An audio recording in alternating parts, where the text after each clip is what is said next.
Greetings, welcome to everybody. Looks like we've got our attendees and panelists all ready to go for this session of the Oklahoma Compost Conference for our first time ever virtual annual conference that we'll be running. My name is Mark Walvord. I work at the University of Central Oklahoma, and I'm one of the members of the Oklahoma Compost Conference Planning Committee. The history of our organization, our group, this conference, is that we started it in 2015 to bring together communities and businesses, especially in the state of Oklahoma, as the name implies, to help discuss how compost can benefit us all and also the environment. And for the past 5 years, of course, we've been in person with attendees from local governments, municipalities, construction, solid waste, individuals like students or community members, consulting firms. So a very wide audience that cares about this issue. And we're very proud to be able to still host this 6th annual conference in this virtual series that we're doing. Big thanks, you hopefully saw those sponsors rotating at the first of this session. So big thanks to our conference sponsors, Eleva Soils, Keep Oklahoma Beautiful, City of Midwest City, Prairie Dirt Solutions, and Oklahoma City Beautiful, Ideal Homes, Department of Environmental Quality, UCO, Oklahoma Recycling Association, and Fertile Ground. So big thanks to them for cross-promoting and or providing some funding. Just some quick housekeeping tips. After our speakers stay, I'll be introducing them in just a moment. We'll try to leave the last 10 minutes or so to answer questions. So as they're speaking and as you think of them, some relevant questions to the topics they're talking about, feel free to stick those in the chat. You should be able to get to the chat using the chat feature here in Zoom. Send those to the panelists and we'll compile those so that we can try to get to as many of those as possible those last 10 minutes or so. If you have any tech problems, that happens sometimes, rest assured this will be recorded and sent to you at the end so you can catch anything that you may have missed. We also, in our practices a couple weeks ago, if for some reason your internet slows down, your bandwidth kicks you out, click that same link to get back in. We are still going till at least 1 o'clock. So even if it doesn't let you in the first time or two, just keep trying. You should be able to rejoin us so that you can catch some of this great content. So as I mentioned, this is a series of webinars that we're doing. This one for our theme, Scaling the Compost Mountain, is our mid-scale. So the community level of compost. So we're proud to have 2 speakers with us today to share some knowledge on this topic. Councilwoman Nikki Nice, first of all, serves Oklahoma City Ward 7 as the 10th woman and only the 2nd woman of color to serve on the Oklahoma City's City Council since the city's incorporation in 1890. Think about that long span of time. And we're very excited to hear about her perspective since she's serving on MAPS 3 Citizens Advisory Board, Zoological Trust, Trails Advisory Committee, and I'm sure does so much more. And then following her, LaTasha Timberlake will be joining us from Lillian Timber Farms, an organization founded just in 2019 as an educational and sustainable farm here in Oklahoma City and surrounding area, dedicated to growing and creating organic produce and products for healthy living. They do that through community co-ops, markets, and learning exchanges. So we are really excited to hear from you both. And with that, I'll turn it over to Councilwoman Nice. Well, first of all, good afternoon to everyone. I will be brief because I actually want to hear from LaTasha to talk about the idea of Lillian Timber Farms. But my engagement as far as ensuring and hoping that we can bring this to our communities, our more vulnerable communities, as far as just the idea of composting, the idea of sustainability, the idea of what it looks like for environmental justice and looking at different ways of how we can care for our communities with just those small things, including composting, has been at the forefront since I obviously assumed this position for City Council. And being introduced to the OCLA class, Oklahoma Conservancy Leadership Academy, it truly opened my eyes to a lot of other avenues that like-minded folks are doing across the state to help in the sustainability aspect of communities in which they live in and are serving. Last year, we went to Local Progress. It's a local convening for local elected officials across different cities across the United States. Councilwoman Hammond and we went to Detroit, Michigan for a particular conference last year. And we were afforded the opportunity to go on the tour to really experience how the communities in Detroit are literally just taking back the land and growing, composting on some of the land as well. And just seeing, to be quite honest, just seeing folks that look like me doing this kind of work, I hadn't really seen on this scale. I mean, we see farmers, we see cowboys, we see a lot of the things in our communities, but to see people growing and composting and teaching and doing the things that they were doing on this type of scale, I can't recall seeing something like that in my lifetime. And I probably haven't haven't remembered it, but just to see that, I knew that there was something that we could do in our communities as well. And as I was working through the process of trying to figure some of the other parts of it out, obviously other people were doing the work, and I'm appreciative to all of those who were already here before me, educating our communities. And we have the OSU OKC extension that has a composting class, which I want to truly get more engaged in and see more folks from the community to get involved in. So with that, it was very crucial when we talked about the food insecurity and lack of food access for this population of Northeast Oklahoma City.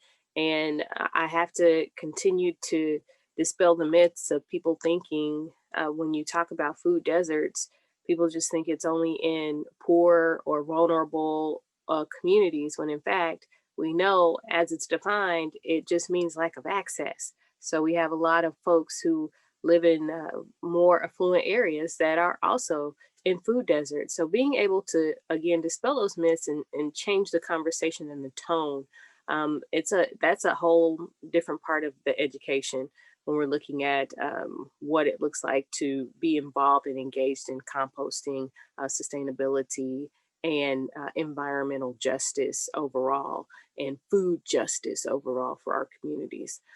So again, when we approached our MAPS conversation, one of the things that I knew for MAPS 4 was I wanted to see how we could get more community gardens in our city, especially for our parks, or so people can have more access. So we were able to pass that initiative in our MAPS 4 project. And also we are currently working, and this is an idea I have brought to our Urban Renewal Authority, which is overseen by the Alliance for Economic Development, was I wanted to see how we could, taking from the idea in Detroit, use some of the land that we know cannot be developed and put above ground gardens for our community.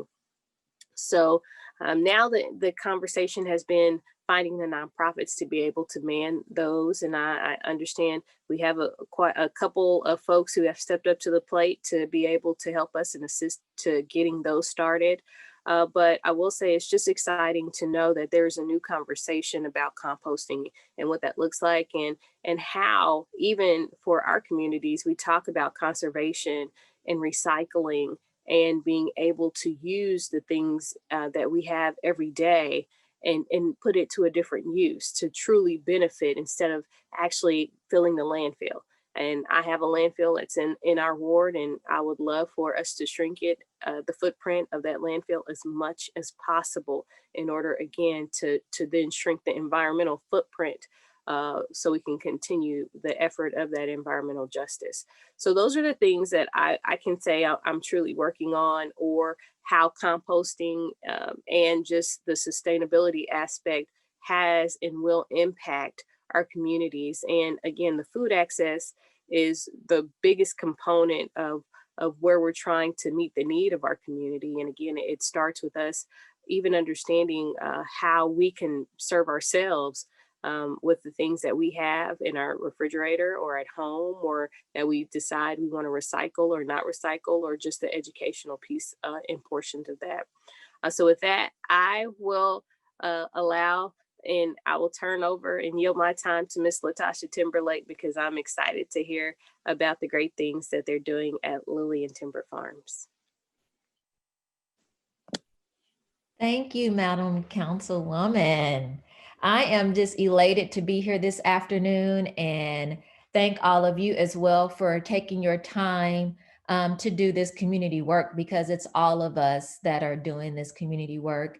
And thanking our host, OK Compost, for having this opportunity for people to come together and serve. So I am grateful for being here. My name's LaTasha Timberlake, and I'm the executive director and founder of Lillian Timber Farms. I was also born and raised on the northeast side of Oklahoma City. And just to kind of share with you a little bit of how we got here, I've traveled a lot, and I had the opportunity to go and work on a farm in Hawaii, and it really changed my life. I really learned about sustainable living, and I really learned about using what you have to make the best of it. And so when I returned back home to Oklahoma City, I saw that there was a lot of change happening in the city, and especially in the neighborhood in which I grew in. And I wanted to be able to contribute in a real way and in a lasting way. That was really what was most important. Creating something that could be sustainable and that we would be able to see for generations. And so, growing up, food was a center for my family. Even though it was in lack at times, it still was a center of us coming together. It was the time when we, would break bread together, have dinner. Was a time in which we exchanged knowledge. My grandmother, she would have dinner ready every day at 3:30. So when I got home from Dunbar Elementary School, dinner was ready. And so I really understood the importance of nutrition as well. So when I returned, I had a friend that had an empty lot, and I said, what are you going to do with that lot? And he, at the time, he really hadn't decided. So I decided for him. And so I said, let's do some community gardening. And not only does it, assist in the food insecurity in that neighborhood, but I think for me, mostly what it does is that it educates. I think with Lillian Timber Farms, and we call our first community garden over there, it's off of 2125 North Lottie. We call it the Lottie Lot. The Lottie Lot is really this beacon to be able to bring people together and gather to learn about gardening, to learn about composting, because composting is so important. It's the soil, right? And so the soil is what we need in order for things to grow. And so, we really want to be able to have an exchange and teach people in the neighborhood and surrounding communities what it really means to have sustainable living, but using the garden, as the platform. And I know that many people can garden many type of ways. And that's our goal, is to have these small scale gardens that really tell a lot. So one of the things that we are working on at the Lottie Lot is we'll be introducing flowers. So not only will you be able to go and get produce, you'll be able to get fresh flowers. We're planting some trees, so we'll have some peach trees and some pecan trees. And then we'll also have a gathering place in the back where we will hold these classes, or if people just want to get together and, play chess or dominoes, or, have a small gathering, birthday party and things like that, they'll be able to do that. And then learning that that saying, one man's trash is another man's treasure, but also tying in the compost aspect to it, because we want to collect from the neighborhood as well. Using compost as a conversation on how something that we think is no good, right, can be utilized for good and to beautify, just like within ourselves, taking that time out and really looking at ourselves, but from the aspect of what we are eating, right, and making ourselves better. So we are really excited about what we are doing. And, we could not have done it without the help of just a lot of everyday people. So we are a new nonprofit. So we don't have a lot of the larger grants. We have a lot of just personal donations that we've been working with. And one of the things that is really dear is that when we think about, the role that compost plays in what we are doing, we're being very intentional with how we are composting. So we have recently just built, I have a great builder who's also a volunteer.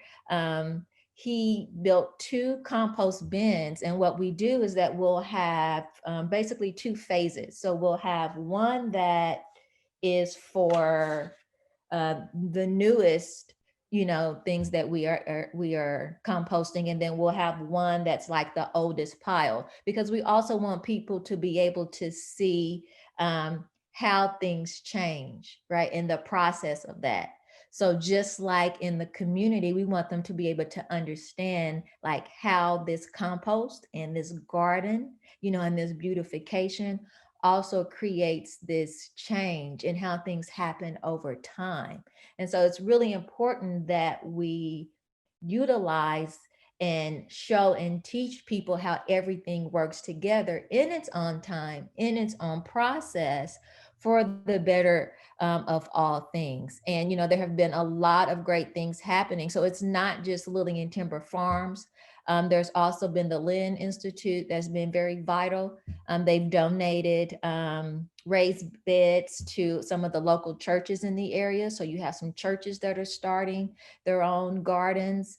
You also have Restore OKC that is doing phenomenal work on a larger scale in terms of creating gardens at some of our school sites that are in that area, as well as partnering with others to, I think they just did a project with Homeland, creating access for food for the neighborhood, but also opportunities for those that are into entrepreneurship and want to put products, in that market as well. So there's a growth of opportunity in terms of what these gardens represent. It's more than just having an opportunity to grow food, but it's also having the opportunity for everyone coming together. And I think the more that we teach and educate the community about the importance of growth, the more that they will begin to understand the sustainability for themselves.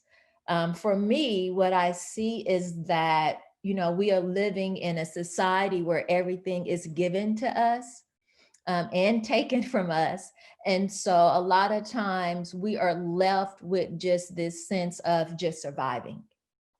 And I think through these projects, we have the opportunity to reintroduce and, like I say, uncover, our personal power. Because for me, it's just not about people being able to grow vegetables or growing herbs and things inside their home, but remembering that we all have the innate skills for our own sustainability, regardless of what is given to us and what is taken from us. And I think the more that we collectively have those conversations, then the more we are better equipped to be able to respond to some of the things that are happening in our society, and especially in some of our underserved communities. I would also like to, just talk about kind of how we got started. And I think Joshua is going to share with us.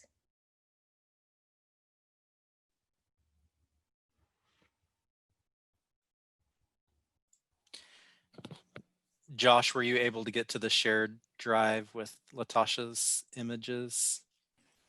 Yes, I have those, and I can, if you give me just a second, I will share my screen and share those. Perfect. Yeah, thank you.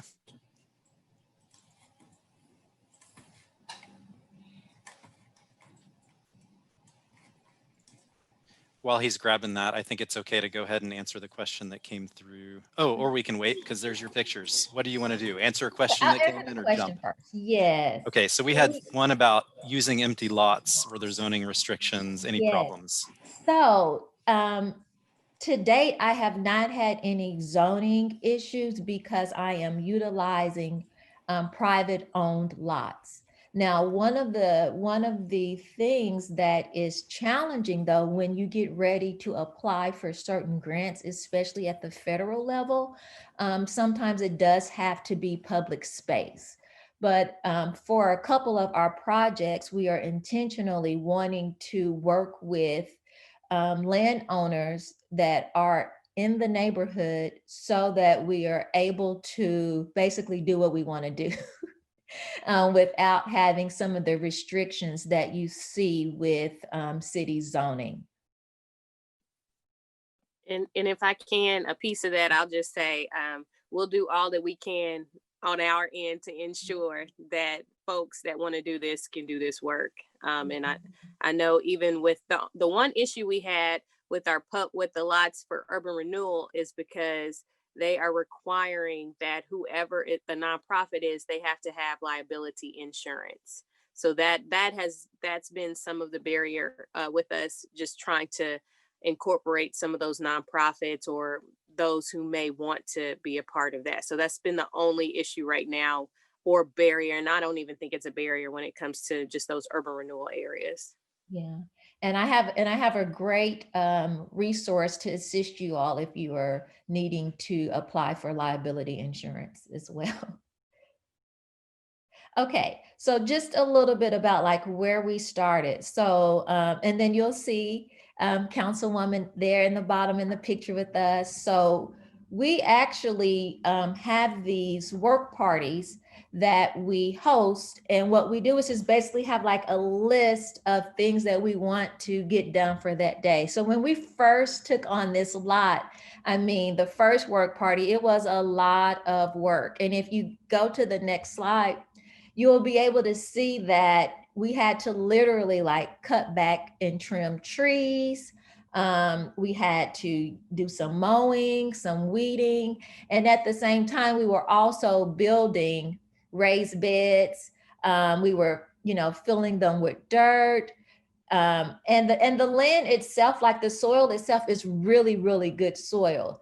But unfortunately, because it does have a clay texture, we were really intentional with wanting to use raised beds because this is a community project. They're easier to manage for novice gardeners. And then we also have some raised beds for our seniors. So we have some seniors that are also in that community that we wanted them to be able to contribute. And some of them just can't get down that low. So we were being very intentional in terms of what we were building, but then we did leave some space to have some in-ground produce as well. So we'll actually be growing watermelons using that red clay because they actually love that clay. And so you will see that we have, like, I think our youngest volunteer was about 6 years old. And then the eldest was, she was going to kill me, but close to 70, I'll just say that. But so we probably had about 30 to 40 volunteers, our first work party. And then our second work party, we had, probably about 30 volunteers as well.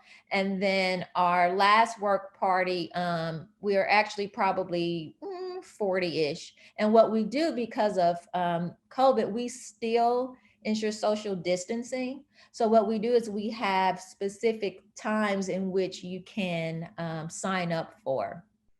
And so everyone that is here is really on volunteer basis. So even the guys building, so you'll see the two guys that are building, they're actually working on one of the taller raised beds. So Robert is one of my board members' husband. And then we have Mr. Corbett there. He's been in the neighborhood, oh my goodness, over 40 something years. And he's a handyman. And he was just really praising, on how he is happy that this is coming to the area. And so he came on in with his tools and got to work as well. So we have really been blessed in the sense of people showing up, and we are really excited about even our composting, and I'll get to that in a second. There should be the other way. Yes. So this is our first, and we did a little late fall planting. That's one of the things when you are a first-time nonprofit and getting resources together, give yourself time. So our timeline was a little bit off. But we did get some late fall planting done. And so we were able to do some cabbage, kale, greens, turnips. We have some peppers out there. We have some beets out there. We have lettuce out there. We have some carrots out there, and we had some that was seedlings and some that was just from seeds. And I mean, it is sprouting. It is, it's just a very, very, I call it auspicious occasion, because if you would have seen what it looked like at first, you would have never imagined the work that we've been able to do. And so now we are at our composting phase. And so we have just built, and you'll see the 2 bins here, and they'll actually have lids. We have 2 bins, and we'll have one, so basically for like our new compost, and then one that is like our oldest compost. And we are working with 2 locally owned juiceries. And so they'll be donating to us, as well as getting the neighborhood involved by giving them buckets. So we have these paint buckets with lids that were donated from God's Food Bank in Guthrie, Oklahoma. And so teaching them to separate their home waste to contribute to our composting bins as well. So I'm really excited about this soil, because we'll actually be using that for our flowers. Yeah, so that'll be I get excited about things like that. So I'm trying to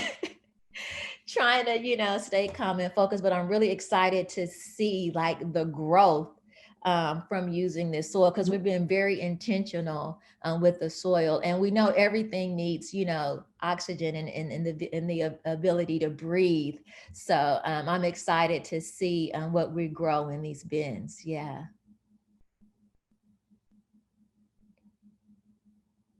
That should be the last one. And so just thinking about our next steps and, what the future holds for us, our goal is to have at least 1 to 2 neighborhood farms throughout the Northeast Oklahoma City area. So right now I am working with an elder in the community that it's in the Garden Oaks neighborhood. I'm actually meeting with her this evening, and she has a lot that she wants to donate. And then I have another lady that wants to donate 2 lots over in Park Estates in that neighborhood as well. So it's really important that, these gardens be seen, not just because it's like the new thing or it's trending, but because it also, it evokes growth, and it evokes something that we have gone away from in our community, because naturally, we are people of the land. And so, we're getting back to that. And I think it's a great opportunity to have exchange with our youth. So we will be getting them involved. We do have a program that we just wrote utilizing the students from Moon Middle School. So we have a program about like the care and take of a garden. And so once school gets back on track, we'll be teaching there, and then they'll actually be getting engaged in the gardens as well, and they can walk. So it's about health as well. And then also utilizing waste from the school, right, to help with the compost. So we are really excited about what we have in the future. And then the big picture, so this is where Lillian Timber Farms comes from. We have a couple of Black farm owners. So these are descendants of Black farmers that have land in, we have Meeker, Oklahoma we're working with, and Hugo, Oklahoma, where they have, one has 11 acres and the other has 40 acres. And so once we get the funding, we'll actually be farming on that land and then utilizing trucks to bring the produce to the inner city so that people can get fresh produce, meat, and dairy, and then utilizing our members of society that have felons, getting them back incorporated into society. So getting them CDLs and different things like that in order to hire them to work for Lillian Timber Farms. So I'm really excited about, what I'm able to contribute back to, not only just the community, but I think would have a great impact on our city as well.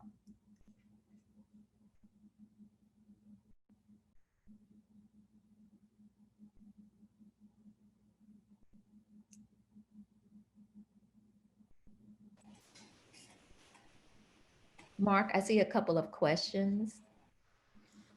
Yeah, we can jump in with some of those to start answering those. Josh, if you got those compiled, could you, go ahead and read them out? I've got a few, sure. So first question here, how can volunteers sign up or connect with you to either monetarily or through their time assist with what you're doing? Yes, so we have our Instagram is at Lillian Timber Farms. And there we have like a direct link to our Cash App and our PayPal, because I'm from Oklahoma.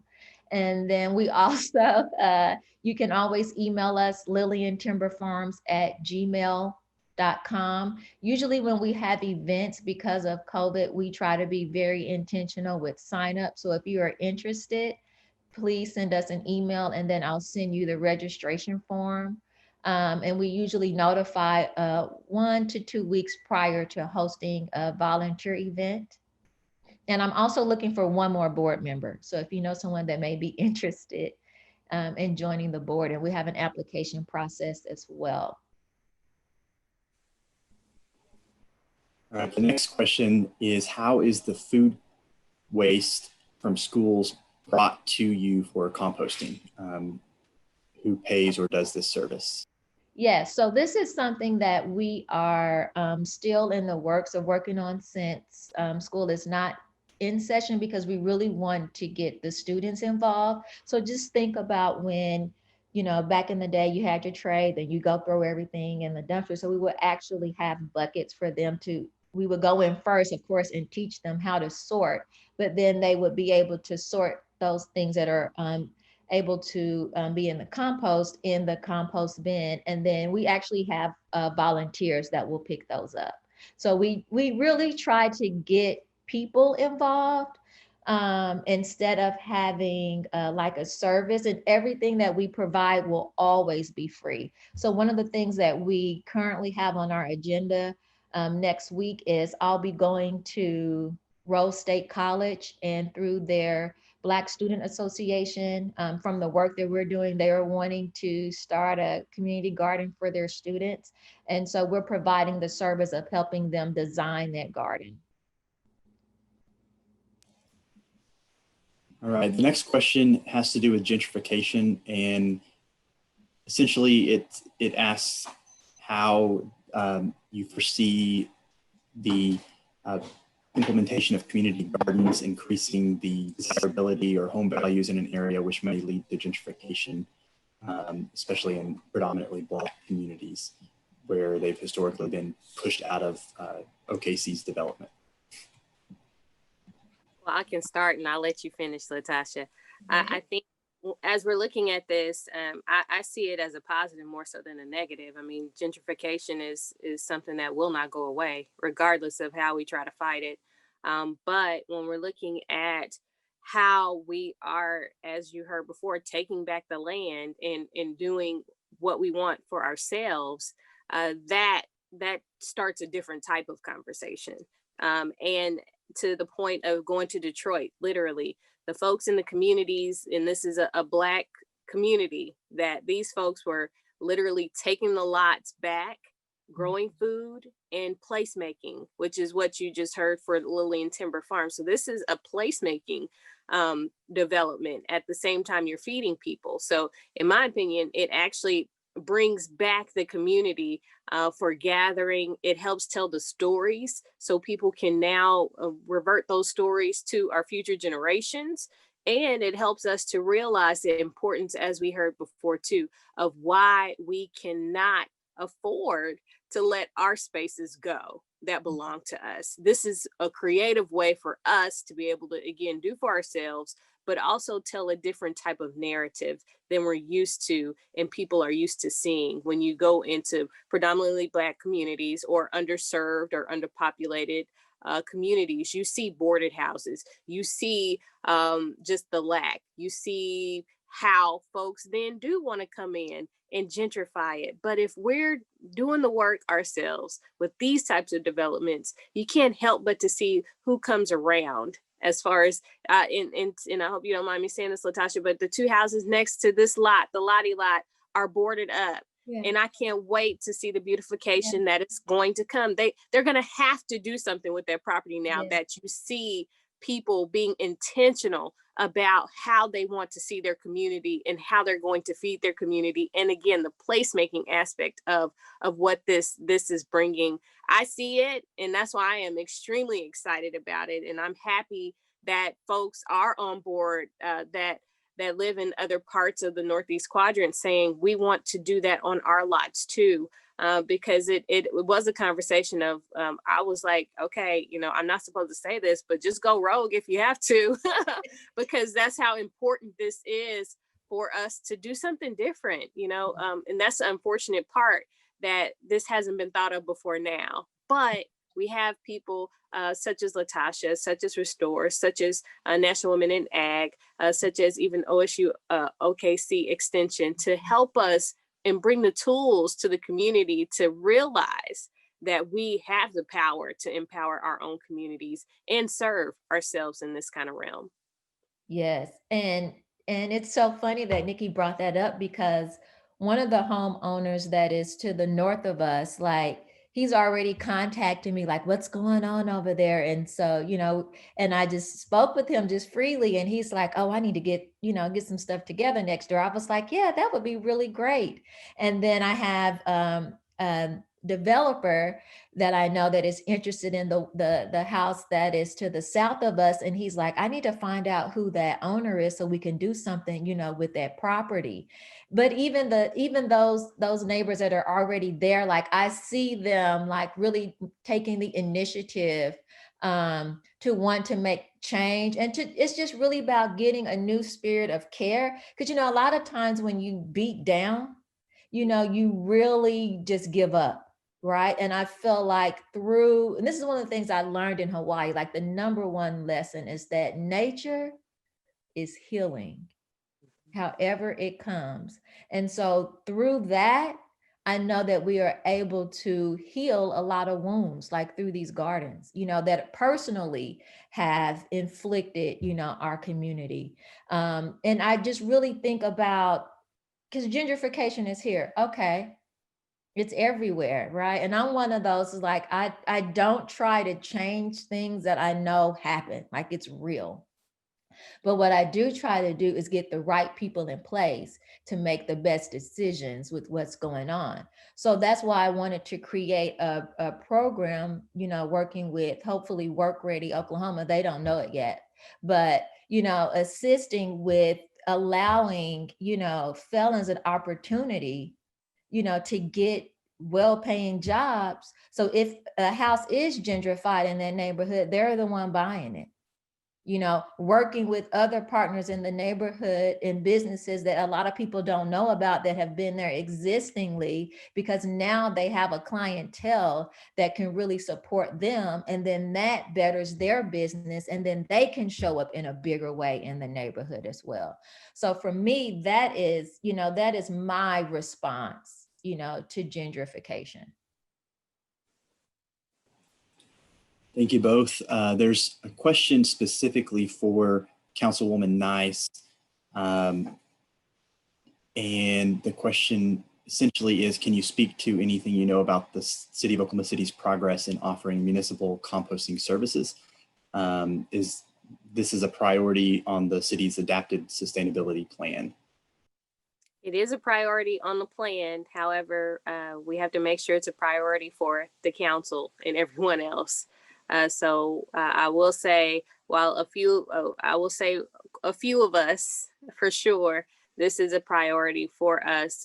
We're still working through that process, and we have some great gentlemen that work in our sustainability office that are helping us to navigate those conversations for our other council members, for all of us to realize and understand how important and relevant this conversation is.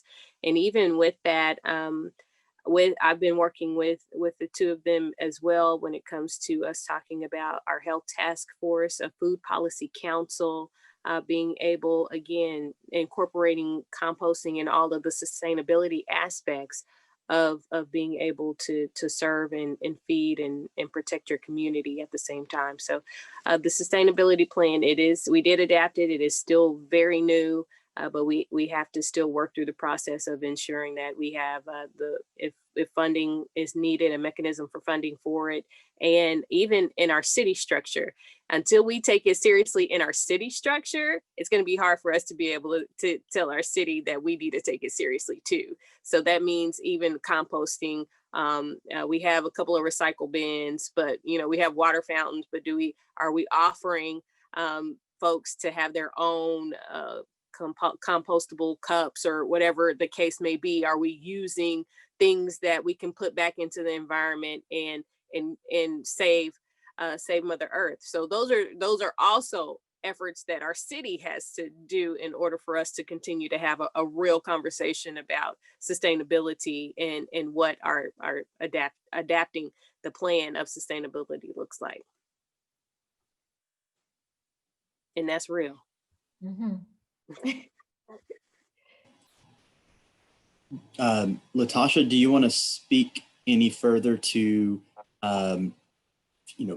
some of the opportunities that maybe would be present for people to connect with you, whether that be your website or a social media account or any upcoming events that you may have planned? Yeah, so the best way to contact us is Instagram. So at Lillian Timber Farms. Our Facebook is Lillian Timber Farms. And I'm actually working on the website. So it was actually my individual website. And so now we're transitioning it into Lillian Timber Farms. And then our email is lilliantimberfarms@gmail.com.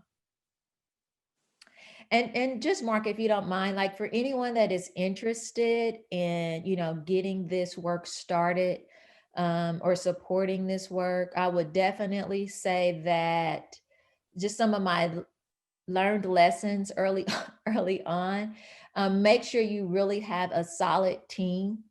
Make sure that you have someone that knows, it's because it's not just about the gardening part. Like that's the fun part, like getting in the soil and things like that. But you want to be very intentional when you're creating your team.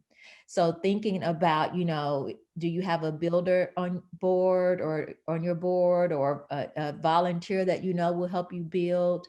Do you have someone that is good with the paperwork portion of it? Because a lot of times when you're applying for grants, whether it is a federal grant or just a local grant, or if you're just reaching out to Lowe's or Home Depot, you really want someone that is able to articulate your vision and your mission with that, because if you're doing it solo, it does consume a lot of your time.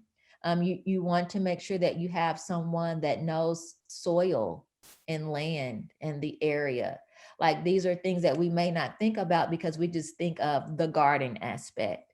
When you're thinking of building, so even like for composting, like really what do you want that plan to be for composting for your lots or for the land you're working on? And for me, I had to be very intentional because one of the things that Lillian Timber Farms that I'm really, really true on is having community involvement. I could easily go and buy,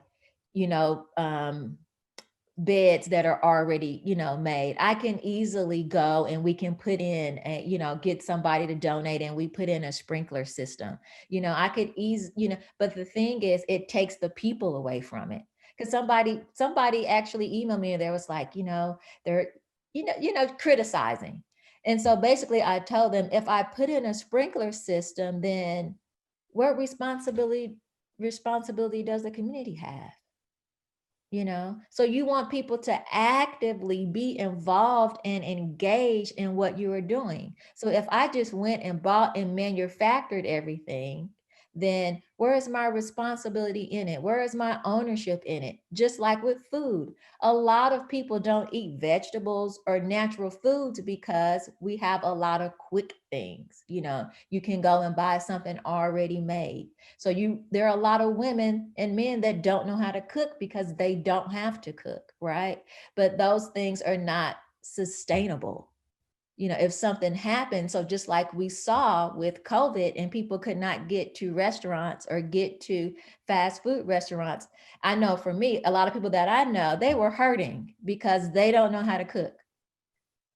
So it's a real thing in terms of like, how do we really sustain our lives? There are a lot of people that couldn't get to the store to get soil and to get things, but I already knew I can use, and I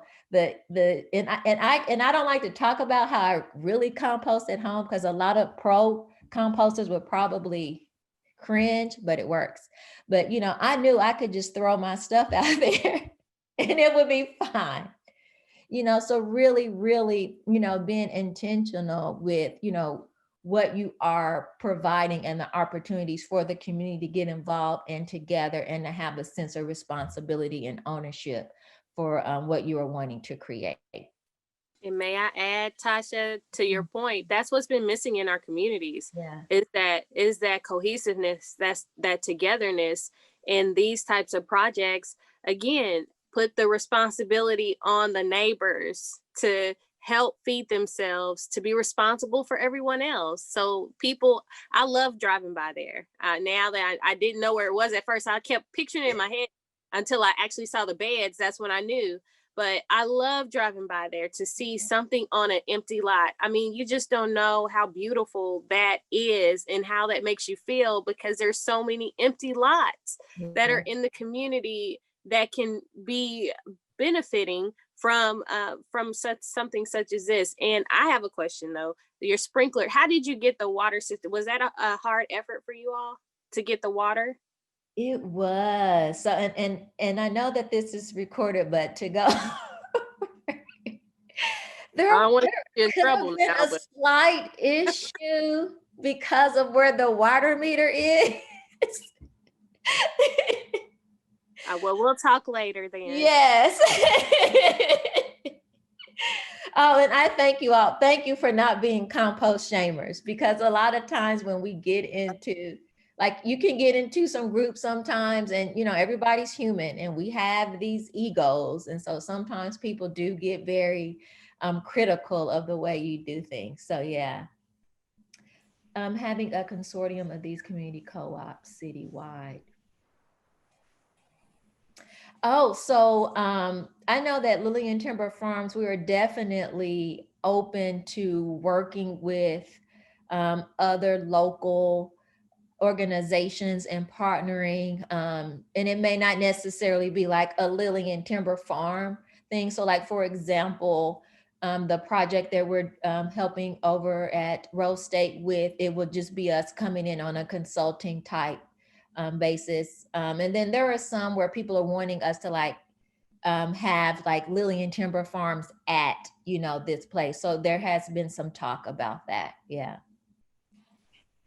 LaTasha, could you address, we had a question from the group regarding whether you would welcome community members bringing compost material to you from their own kitchens, perhaps.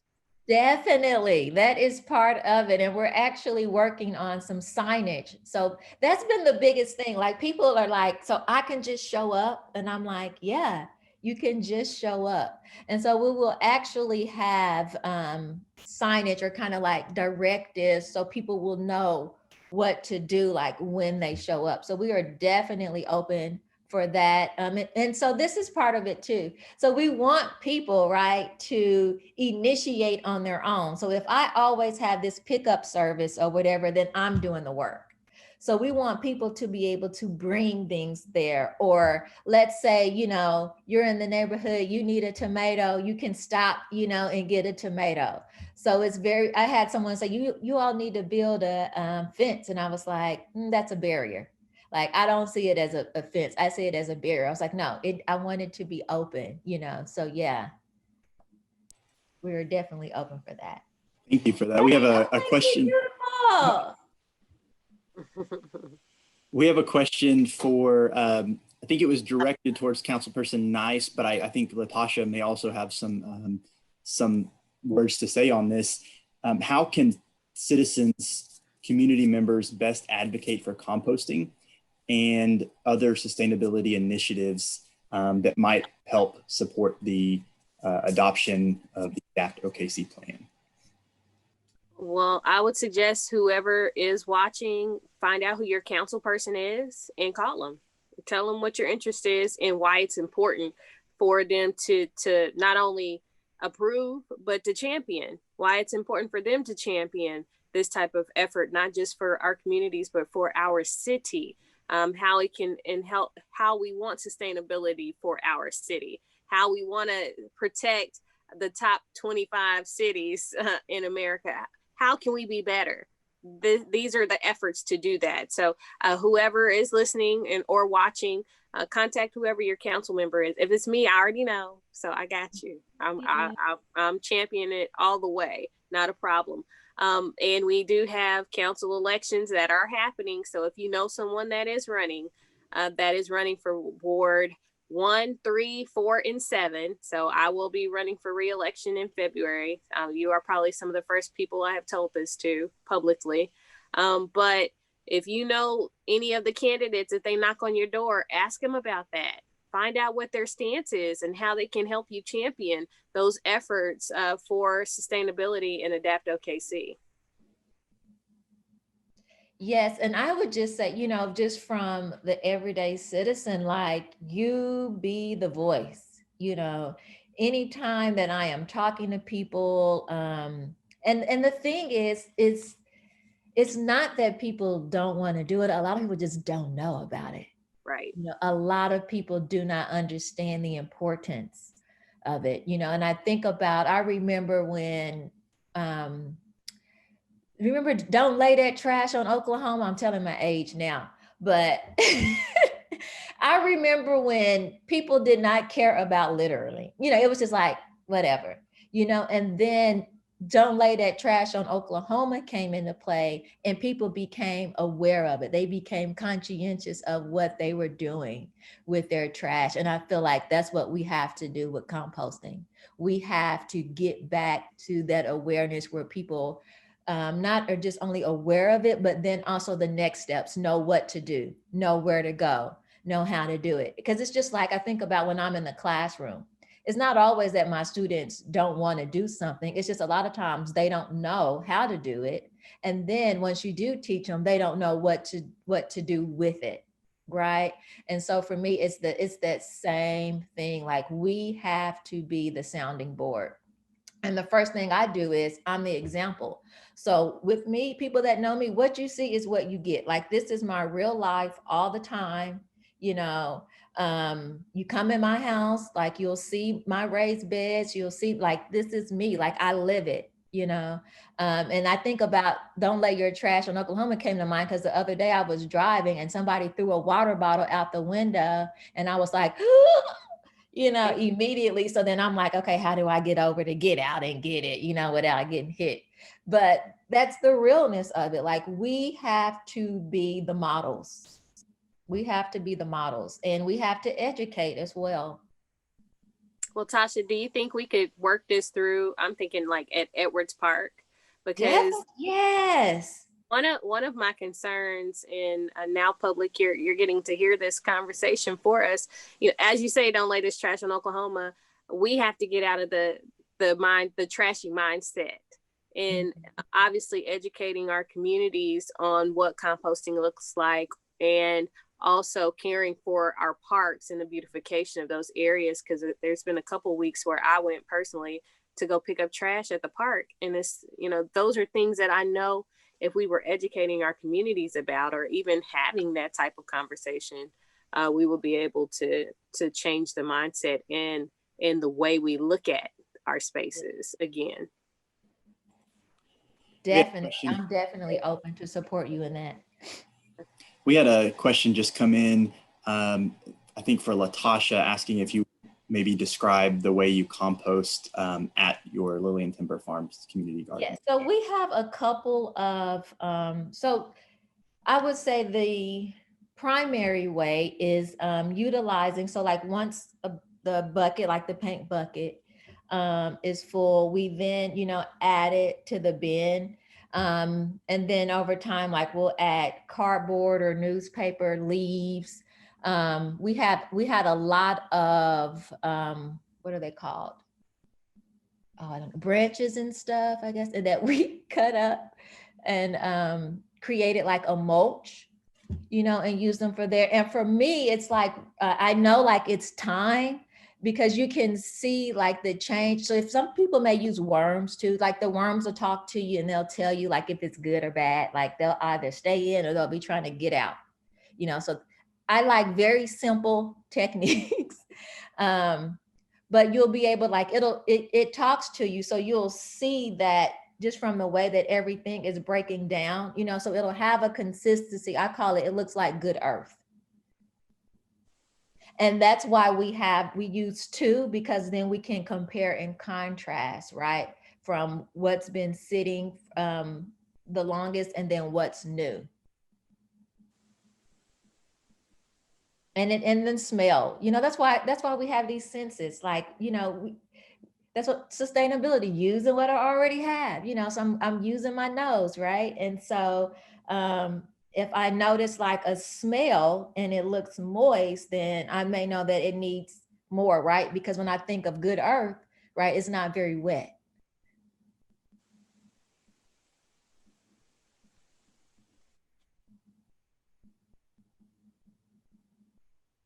Did that help? I am not the best. I told you, I call myself a hood composter. So we need to go to Josh's class for master compost.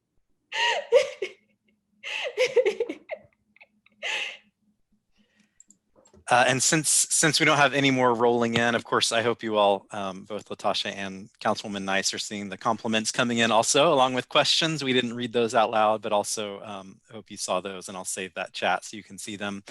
Just compliments and the excitement for people around the metro area. And I'm not sure if we have any joining us from other parts of the state, but this could, of course, apply to those communities also. Find your council person in your own community, if it's not Oklahoma City, to advocate, just like Councilwoman Nice was saying. So we are excited, as we kind of mentioned, to be able to have this recorded, or if we need to edit out anything that was said, let us know, both speakers, before we post that.